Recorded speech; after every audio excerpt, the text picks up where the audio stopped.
BJP పార్టీలకు ఎట్లా వచ్చినావు ఎవరి వాటికి వచ్చిండ్రు నేను అంటే ఎందుకంటే అప్పుడు మొదలు వైఎస్ఆర్ సార్ ఉన్నప్పుడు కాంగ్రెస్ పార్టీలో జిల్లా పరిషత్ చేసినావు కదా రాజశేఖర రెడ్డి గారు ఉన్నప్పుడు కాంగ్రెస్ ప్రభుత్వం ఉండే కాంగ్రెస్ లో నుంచే నేను జిల్లా పరిషత్ చైర్మన్ అయినాం.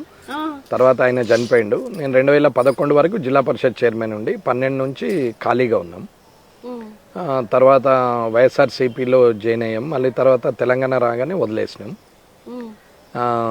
ఆయన ఆంధ్రాకి వెళ్ళిపోయారు జగన్ గారు, నేను ఇటే ఉండిపోయినాం.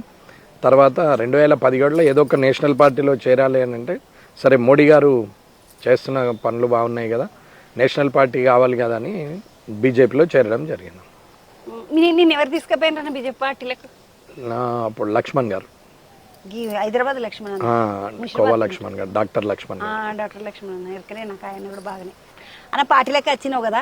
నువ్వు తొలుత పోటీ చేసుడు 2 పుల్లన్నాడు మధ్యలో నోట్ల తలకాయ పెట్టినట్టు పెట్టినావు. నేను మొదలు 2018లో చేసినమ్మా పోటీ, 15,000 ఓట్లు వచ్చినాయి. కానీ నేను అప్పుడు పోటీ చేసే మొదలే అంటే బీజేపీలో జాయిన్ అయ్యేటప్పుడే 2023లో ఎమ్మెల్యే కావాలనుకొని పనిచేయడం మొదలుపెట్టినాం.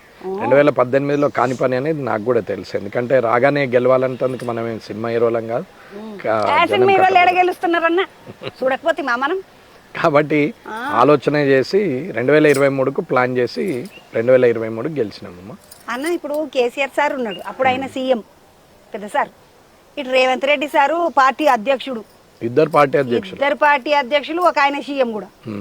అలా నడమ పెట్టినప్పుడు అబ్బా నాకు పోటీకి వచ్చి పాడైనరు ఏంది అని భయం గిట్ల ఏం అనిపించలేదా?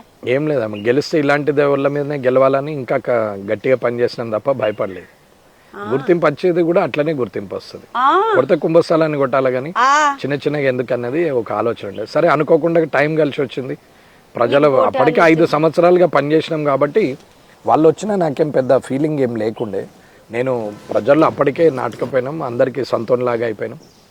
కాన్స్టిట్యున్సీలో అందరూ గెలిపించే స్థాయికి వచ్చింది. నేను గెలుస్తాను నమ్మకం కూడా ఉండే కాబట్టి వాళ్ళు ఇద్దరు వచ్చినా నేనేమి భయపడలేదు. పాపం వాళ్ళే ఎందుకు వచ్చిర్రు, అనవసరంగా గిట్ట వచ్చిర్రు అన్నీ తెలిసి అని అనుకున్నాను.